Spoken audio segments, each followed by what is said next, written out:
মিয়ানমারের রাখাইন রাজ্যে রোহিঙ্গা মুসলিমদের উপর নির্বিচারে হত্যা নির্যাতন চালাচ্ছে দেশটির সরকারি বাহিনী। বিভিন্ন গণমাধ্যম জানিয়েছে, দমন নিপীড়নে প্রাণ হারিয়েছেন শতাধিক রোহিঙ্গা।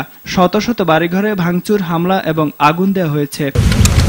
নির্যাতনের মুখে বাংলাদেশের দিকে পালিয়ে আসছে রোহিঙ্গারা। প্রতিদিনই কক্সবাজারের টেকনাফ সহ বিভিন্ন সীমান্ত থেকে রোহিঙ্গাদের ফিরিয়ে দিচ্ছে বিজিবি। অনুপ্রবেশ ঠেকাতে সীমান্তে নেওয়া হয়েছে কঠোর নিরাপত্তা ব্যবস্থা। মোতায়েন করা হয়েছে 3 প্লাটুন অতিরিক্ত বিজিবি সদস্য। দক্ষিণ দিক থেকে কিছু লোকজন আমরা উত্তর দিকে শিফট করেছি।